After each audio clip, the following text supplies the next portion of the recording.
Have you ever or do you now face any type of obstacle on your road to better health? If you do, you might like some insights from this book, The Obstacle is the Way by Ryan Holiday. I read this a few years ago, and I've just been thinking so much about it lately.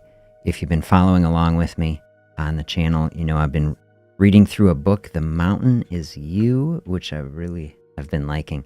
And so many similarities between this. The mountain is you, the mountain is us. We're trying to move toward an obstacle, not around it, but like over and through it. And that's the idea here. What stands in our way, we think, society would tell us, okay, we need to avoid that. Take the easy way. Get around and through. Maybe sometimes that is the thing, but what this is showing us as much as anything is many times in life, the thing that we're afraid of, the thing that feels overwhelming and impossible, in fact, that there is a way to flip it and head straight through it. The powerful, powerful thought. I'm going to be giving you some reflections on this today. Two big thoughts that I have, and I would love to hear your reflections on it as we head through. Grab a coffee or tea. Let's dive into this space. Some big thinking, hopefully, moving us powerfully in the direction of our goal. I brought us to this space. I recorded this yesterday. I went down to the lake, Lake Wingra here in Madison. And you might think I put this in black and white, but this is the actual, there's just a very interesting light.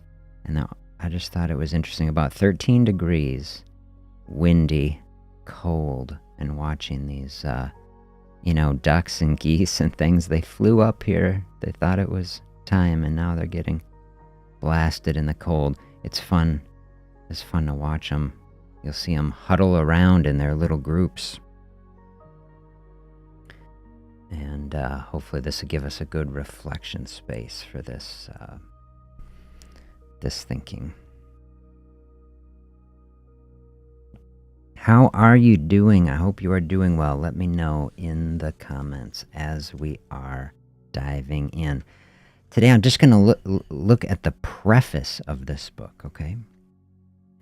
Preface, like we could spend a lot of time just diving in on the title, right? The obstacle is the way. What comes to your mind even hearing that? I put in the title of this, The Obstacle to Weight Loss is the Way. Dive in and think of that.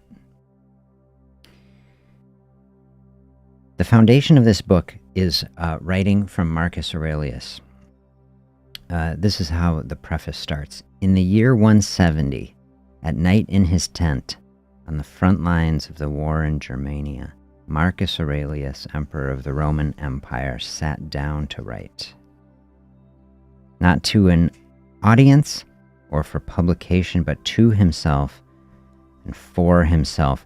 Have you read Meditations? I've got a copy of Meditations here I read. Meditations is where this is taken from.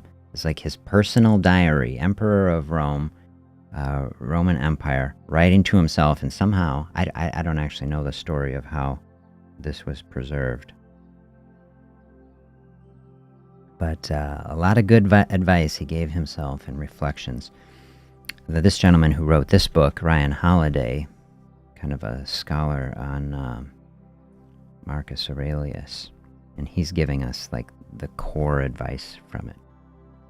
Wrote what is undoubtedly one of history's most effective formulas for overcoming every negative situation we may encounter in life. How does that sound? Would you like a path like that? Think of the session we did yesterday. That's what inspired me to dive into this section, because we went through like list after list, all these negative emotions and experiences that we have. And Brianna Weist in that book was showing us the inversion of it, that each of these negative emotions has the seed, like we said, is like a trampoline where we can spring out of it. And that's the idea of this book, that the whole thing is based on doing that. He says a formula for thriving, not just in spite of what happens, but because of it. And that is hard to imagine sometimes. That difficult things and negative experiences can be like a trampoline, like we were saying yesterday, that we can thrive because of it. This is what the book is about. In a scant 85 words, Marcus Aurelius so clearly defined and articulated a timeless idea that he eclipses the great names of those who came before him, like Epictetus and Seneca. Here is the writing, here is what this book is based on, and here is the powerful message that I want to communicate to you about this, that we want to take for our purposes here, moving powerfully toward health. This is what Marcus Aurelius says to us. Our actions may be impeded, but there can be no impeding our intentions or dispositions, because we can accommodate and adapt. The mind adapts and converts to its own purposes the obstacle to our acting. The impediment to action advances action. What stands in the way becomes the way. Those powerful words, to me, they're inspiring. I find it inspiring, especially those two lines. And you say, is inspiring, okay, then how do we put it into practice? That's what the book is about. Is it true? This is what we want to try to prove in our own life, right? This is the challenge that we have. The impediment to action that advances action. Like, whoa. Not the impediment that forces us to take a different action, right? We have our intention. It says here, we have our disposition. We've made our mind up. We have our intention. We know our goal, where we're going. And then the seeds of all of it is in here. We can accommodate the things that happen. See, we only control our actions and our responses, our way of being in the world. We can't control what happens to us, much as we wish that we could. Don't you wish it? Maria's here. Good morning. So nice to have you here. Hope you are well today. Thank you for checking in. Join us by the lake. This is Lake Wingra. Yesterday, 13 degrees. You'll see the little ducks coming around, huddling up. All right.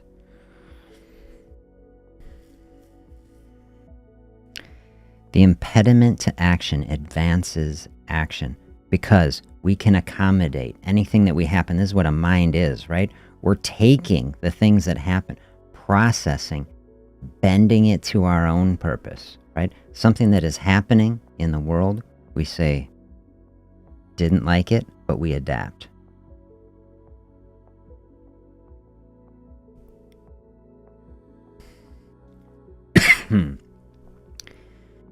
And then, this would be the most powerful point. Making it the way. Say, we didn't plan for it to be here, but now that it's here, we're using it as a tool along our path. Can you think of ways already that you could apply this, or areas where you're going to think about applying it? I'm going to give you two big thoughts that I had yesterday. But listen to how he goes on for just a bit in the preface about it.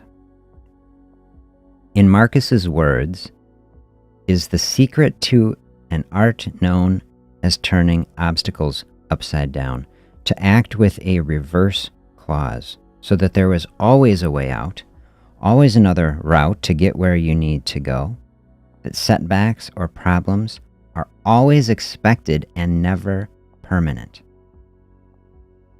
making certain that what impedes us can empower us. Has it been your experience in life that anytime you're trying really to set out on anything of value, that there are obstacles to it? Certainly it's true in health, right? You try to make a health change, we experience obstacles and barriers to it. This is how so often we can get stuck in cycles of complacency, like where we have ideas, we try things, but we hit a wall and we bounce off of it. And to me, this is one of the most powerful mindsets of how we break out of cycles, break over barriers. Remember, we talked about getting the demo crew the other week. Building the most solid intention. Our actions may be impeded, but there cannot be any impeding our intention. Love it. Marcus truly saw each and every one of his obstacles as an opportunity to practice some virtue. Patience, courage, humility, resourcefulness, reason, justice, and creativity. I just love that list. Like, how does it sit with you? I love even just thinking of these words. Like, the obstacle is the way. Doesn't that just impart an idea of courage? And don't we need like a boost sometimes with our courage and patience? Like, to me, in our space, a fasting space, to me is a practice of patience. It is a patience practice. It's a practice of spending time without doing, of waiting, of delayed gratification. So here is an experience where we say, man, patience is a virtue that we all need to build. And we can build that in our life with just, in our dietary, nutritional practice. You say, build patience here, fasting. Great to do that, and building strength in the body for helping us with many metabolic things, right? Many metabolic things made better by practicing a virtue of patience. And then, of course, that's a model for all of life. Like, who doesn't want and who wouldn't benefit from some increased patience in life? And then I just love this list, too, that he ends with creativity, because this is a big part of the process, right? How do you turn an obstacle into the way, and to powerfully go through it? It's not always immediately obvious. You have to be creative to do it. And this is why I love, the creative act that we've been going through, building out the creativity that we have to say, like, how do we solve this puzzle that is my life? Like, we have these obstacles and barriers. And to me, these are the things that really help us break through. Climbing the mountain, right? I want to we add this thought in as we're climbing the mountain in the other book. Like, more tools to break through barriers along the way. Climbing up, I love the thought, most people going on some weight loss process, losing weight, and then plateau. But we've flipped that. We say we're climbing a mountain and we've reached the plateau, and now we're in a new plane, a new plane of existence. And we are building the skills and collecting the tools, the thoughts that will help power us on the next leg of our journey. He says, Marcus had great power, but it never seemed to go to his head. Neither did the stress or burden. He rarely rose to excess or anger, and never to hatred or bitterness. So I just underlined that when I was thinking about, some of the sessions we've done, letting go of regrets, letting go of anger. Like, the whole piece, really, we say that we're trying to go for. Is it really weight loss, or is something deeper, right? To find a space of peace and contentment in the body and the mind. That's like more important than what any number on a scale says, to me at least, okay? And then the process of finding a space like that, practicing our health practices, our virtues, like they're saying, patience and these things, is actually the practice that would help us achieve that goal ultimately, too. It's like, I want everybody to hit any scale number they want. You say, you come in, you say, I want to lose 20 pounds. Well, of course I want you to do it, whatever the number is, I'm not trying to sell anyone on anything that it's going to happen on any sort of time frame, right? Some people, flip into something, fasting, very powerful. They are able to use it to lose weight faster than other things that they have. Okay, but not everybody experiences that. Okay, because we have many variables and we have many equations that we're trying to balance. That's why I just say that fasting is about openness. We want to be open to the experiences, the reality of life. Try to build a mindset like Marcus, right? Marcus Aurelius, staying away from excess or anger, never hatred or bitterness. It says one can trace the thread of this thought, Marcus's writings, through the Roman Empire to the creative outpouring of the Renaissance, to the breakthroughs of the Enlightenment. We see it in the pioneering spirit in the American West, the perseverance during the Civil War, and the bustle of the Industrial Revolution. Now, I underline that too because I'm like, oh man, I haven't been so keen on the Industrial Revolution lately because I've just, been studying. Like, obviously there's so many good things came out of it, but then also it sows the seeds of so many troubles that we're having. And so now we're in this space. And, he goes through in this book how in each of these, amazing epochs of time where people accomplish so many things is this sort of mindset that has powered humanity for 2 millennia now. This indomitable, inconquerable spirit of people. And, I was reflecting on it. I was like, okay, so these are powerful ideas, and I really do believe that. And we want to take powerful ideas like this, bring them into our life so that we can accomplish every good thing that we want.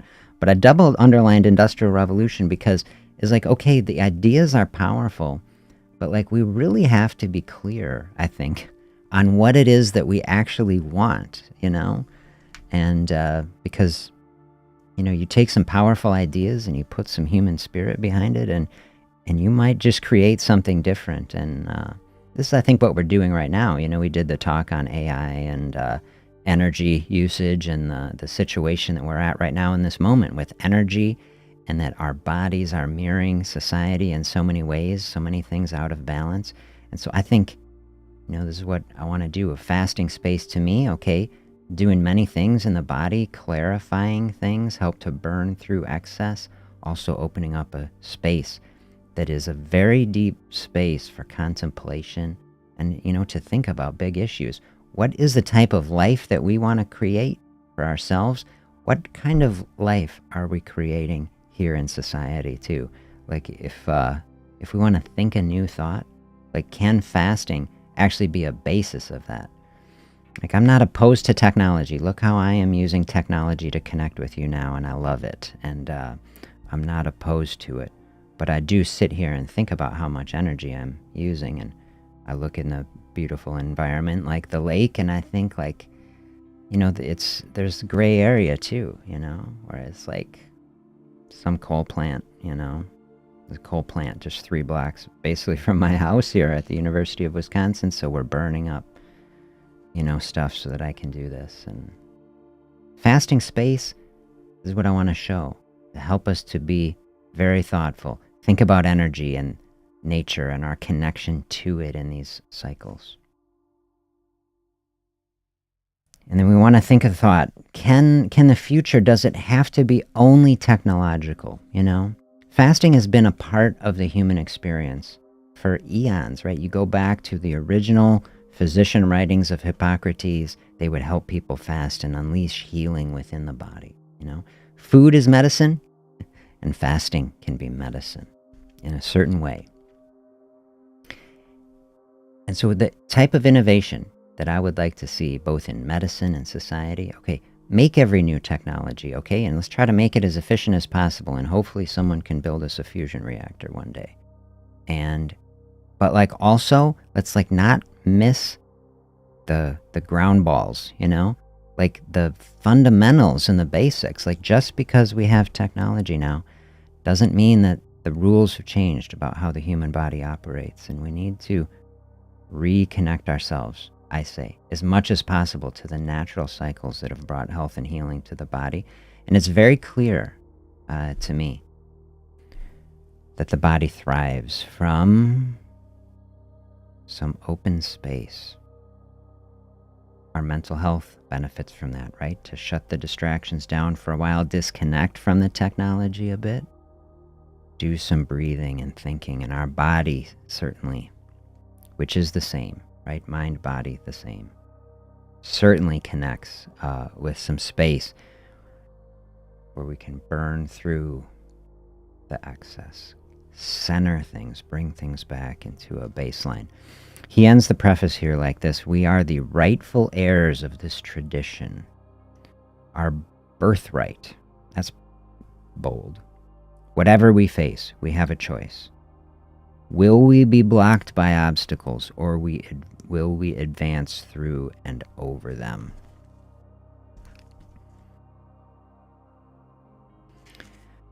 Let us advance through and over them. That's what I say. I want any barrier that we face, I say, let's do it together. We got fasting space. Like, if there are barriers that you have, struggles, bring them to this space.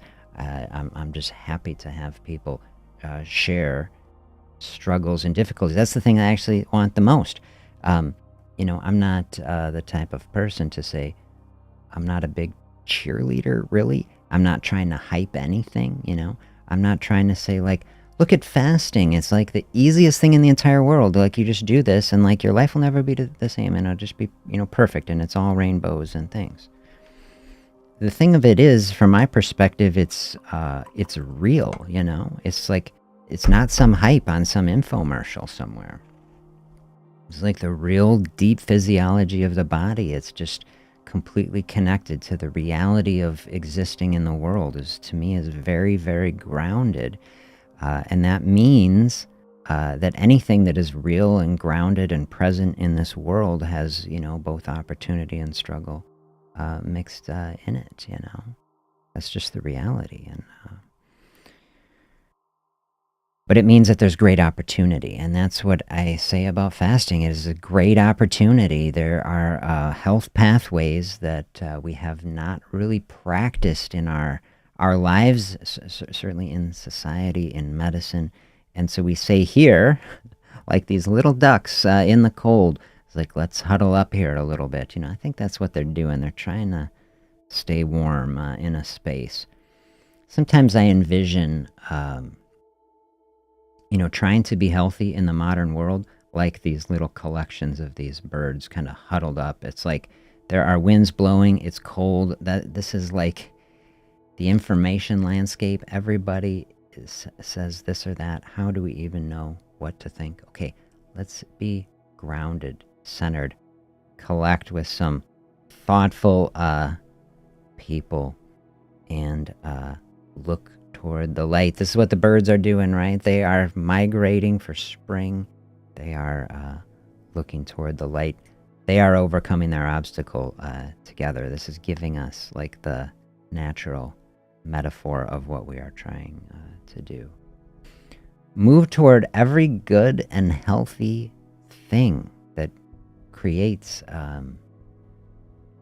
flourishing and life, health, joy, positivity, and the lightness. That's what, thinking of our trampolines yesterday, right? Just a kid, if you see a kid on a trampoline, just joy and presence, living in the moment, just fully enjoying it. Like, this is the type of way we want to flow through something.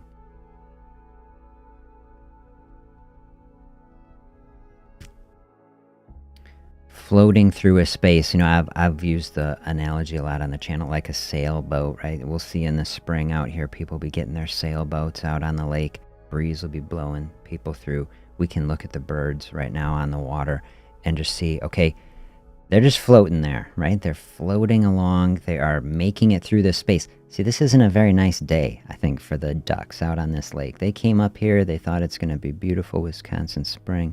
It's going to be like 70 degrees, and they just got it made. And then they show up, and it's like, look at the snow and the ice and the freezing wind, okay? But look how they're passing the time. They're floating through it, right? This is the obstacle. They're not running away from it. See, I like this analogy today.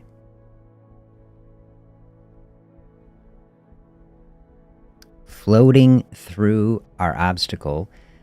This is the analogy. Maybe do I like it the best for fasting, right? Floating through space and time. Sometimes I put us, I've done a couple where I float us up in space, show the Earth spinning around, and we sit in our little fasting space station, right? Then we're really floating in space, right? Here we're just like floating in the water. Floating in water for fasting so great as an analogy, because the big trick, right? Has it been your experience? Just stay hydrated. Here I'm drinking an herbal tea this morning. You have a coffee, you have a sparkling water. You think of ourselves like floating ourselves through a space, staying hydrated, what makes it easy. You can look up and view YouTubes of different influencer type people telling you to do dry fasting and how it is so much better. I've read, I've studied, different people do this. I'm just not really sold that it really is really that much more helpful in any way. And certainly it makes it more difficult. And everything that I am about trying to do is to try to make a situation for people in which they're floating toward weight loss and health on some process as easy and pleasant as possible to minimize any bit of struggle. And to me, if that's something someone is called to and they find benefit, that's fine if you are in a health space to do it, and talk with your medical team certainly about that, especially if someone has kidney problems or other things. To me, I say I don't want to mess around with any of that. You say, what would be worst case scenarios if someone is doing some sort of fasting? Well, if you weren't staying hydrated, could that exacerbate? Could you become dehydrated? Could you have electrolyte problems? Could you have kidney problems? Of course you could. And so I say, let's just stay away from anything like that. I want nothing to do with problems, right? The things that I want things to do with are just flowing through a space.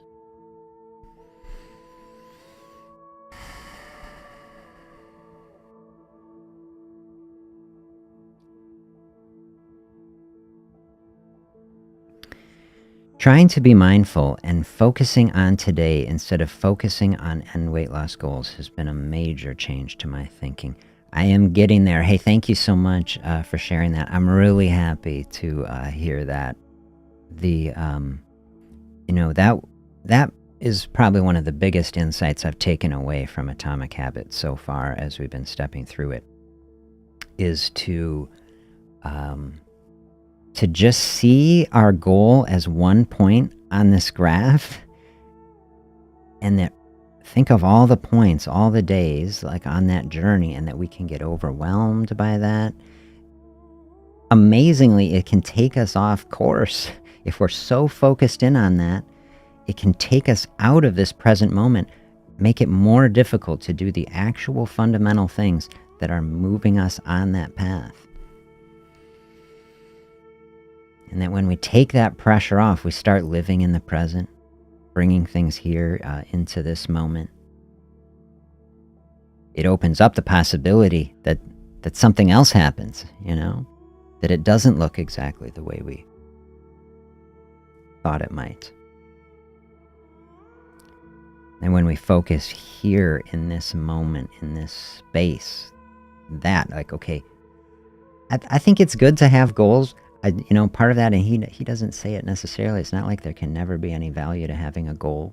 We say we want to climb a mountain, but we're getting on the path, and the way you get to that goal, like once you've set it, the intention, okay, is just to bring things in and find the way of being, It is harder, do you think this is true? It is harder to have a way of being that is calm and content and centered, grounded, joyful, if we're always worried about the future and thinking about it, If we can, I like to say a template day. What is the template day? What does our ideal health day look like? Maybe, ideally, it's a day where we don't even think about it that much, because we have put in the work and we have built and shaped and crafted the actions. Remember all the talking we did on thinking fast and slow about priming the environment, all the cues that are shaping the subconscious decisions we make. It's like we have to bring awareness so we see times where we're automatically flowing through spaces and it's not really optimal. So we do the work of optimizing those things.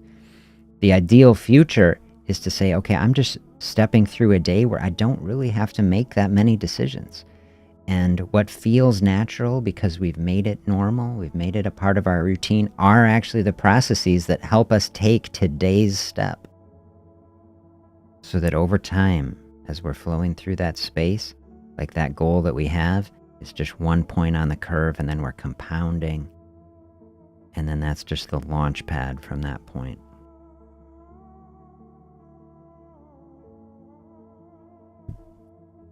And then on that path, that's where we're sitting today.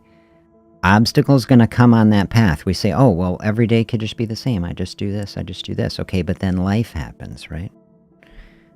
And then we have to deal. Isn't it enough, really, to deal with today's issues today, and we'll deal with tomorrow's issues tomorrow?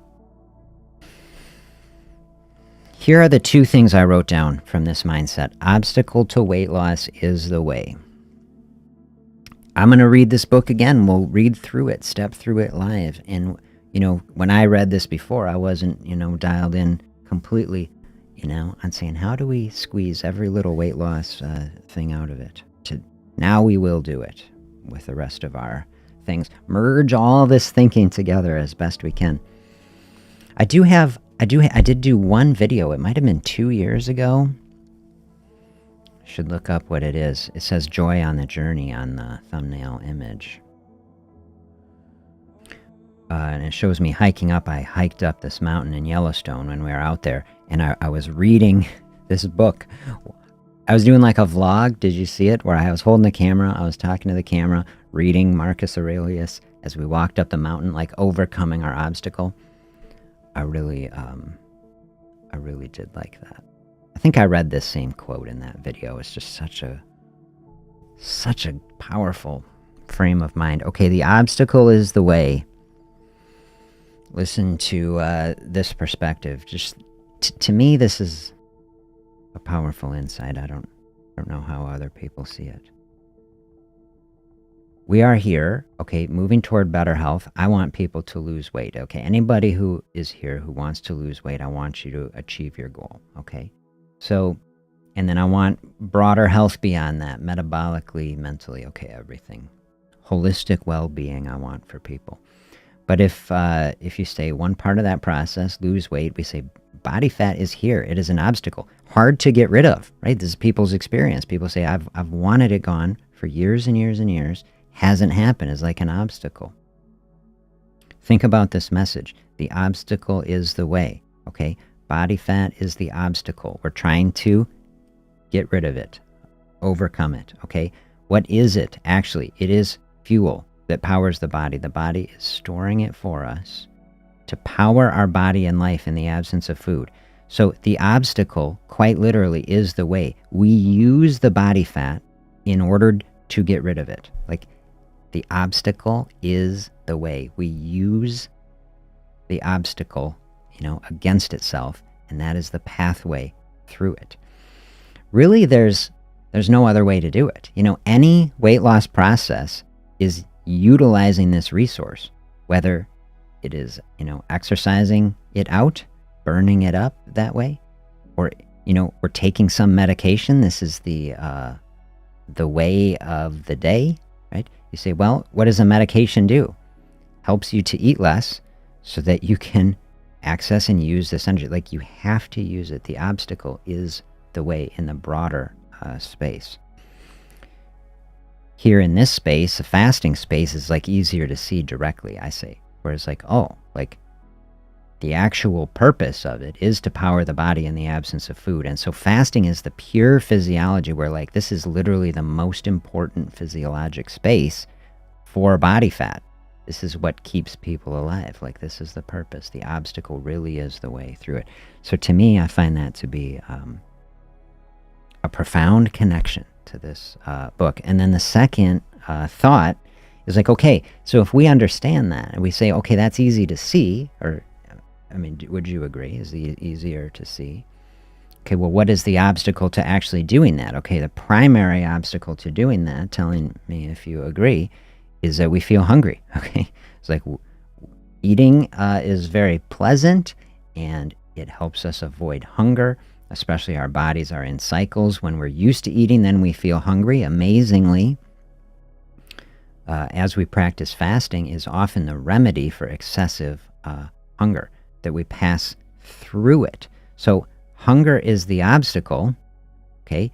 Passing through hunger, like, is the way to resolve that obstacle in most cases, is what fasting is bringing things into balance. You see, so many times we say we're trapped in a cycle because we don't want to experience any hunger, so we always eat. We've interpreted hunger as so negative and so bad. We've created so much stigma around it, like something terrible is happening to the body, and we've conditioned people. Like, you should always eat if you're feeling hungry because we need to listen to our body, right? It's like, well, that is can keep us trapped in a cycle where actually the more we eat, we're communicating patterns to the body that, hey, we need to keep this digestive system running because we seem to be eating all the time, and we can trap ourselves in hunger cycles. People end up feeling hungry all the time. And now we have situations where we're eating 3 meals plus 4 snacks throughout the day. Food is coming in all the time. And people wonder, is like, okay, always the energy is flowing in, no space to flow out. People afraid of feeling hungry. I have the hunger series on this channel. It's like 7, 8 videos, all on hunger. And one of those is reframing hunger. We've got to like change the way we see it and think about it and realize the obstacle is the way, actually. No real way to move toward fasting without experiencing any type of hunger ever, right? You've got to pass through it. The obstacle is the way. You pass through it, and then you come to see, oh, there's like clarity on the other side. Has this been your experience? You go through a fasting space, you experience some hunger, but it's not permanent, right? Hunger is not permanent. It comes in a wave. That wave might last longer than we want. Usually it's 60 to 90 minutes. It has a peak intensity of about 10 minutes that can feel very intense. And that wave crests, and that wave diminishes, and then it goes away. And have you experienced this in your life? If you haven't, I mean, I want you to experience it. You have gone through a process and felt hunger and made it through it, maybe using a fasting aid, staying hydrated, using any of the fasting aids. Watch my fasting aids video, right?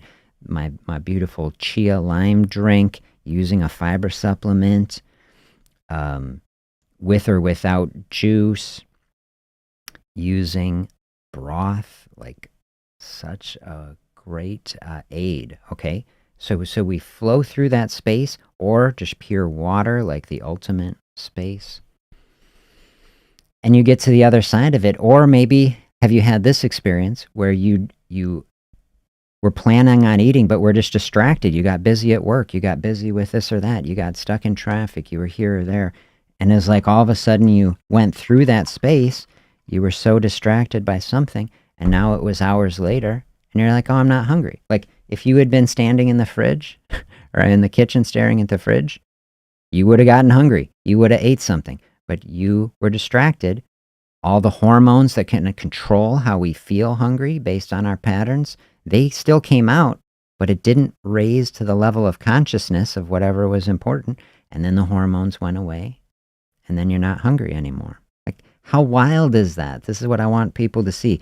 People feeling like trapped in cycles of hunger. And then many people have had that. Oh yeah, there was that one time, I was doing this and then I wasn't able to eat and then I wasn't hungry, but then we got hungry for dinner again, right? Because the brain's trying to figure out, when do we need to fire up the digestive system, right?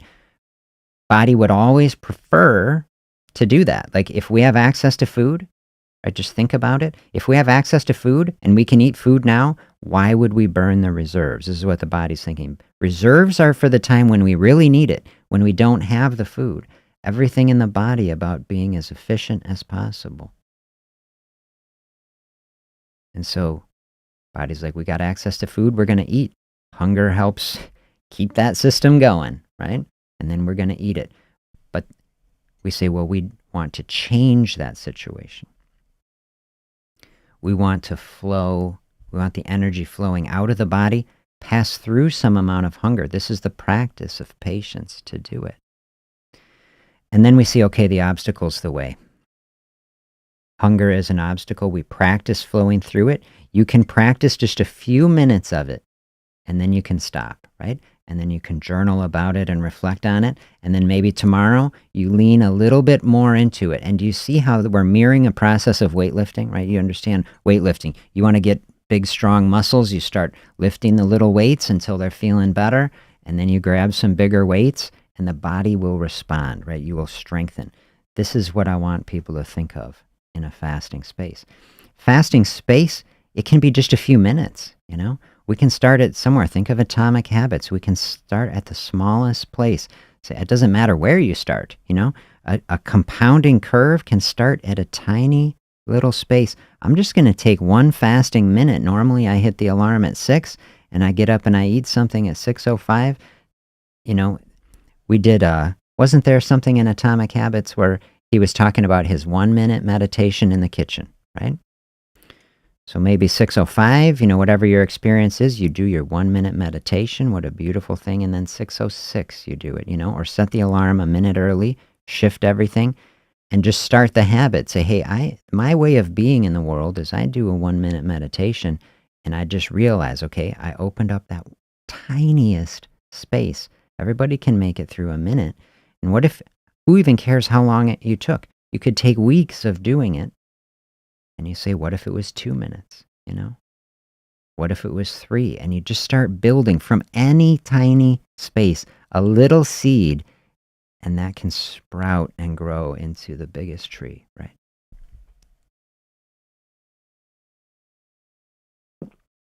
This is what the fasting is. Think of fasting like weightlifting. You start the little morsel of it, you know, tiny little amount, and then you let that grow.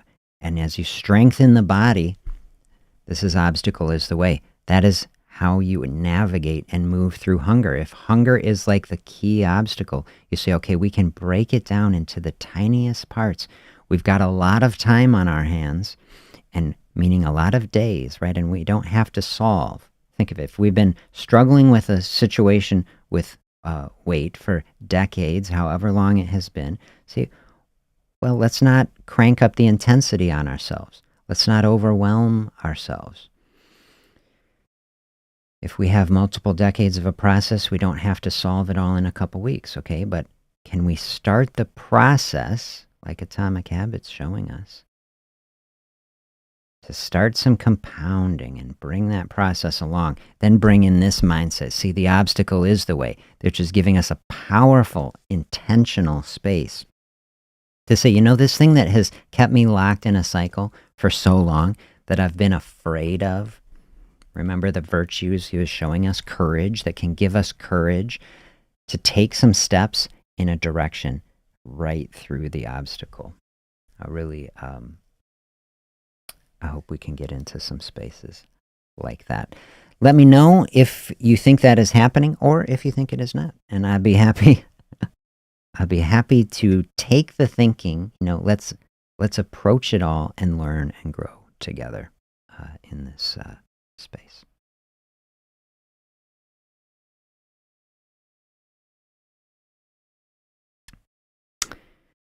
Thank you so much for sharing the space with me today. Really great to have you here. I hope you have a really, really grounded, thoughtful day today. And I will look forward to chatting with you again tomorrow. Have a great day, everybody.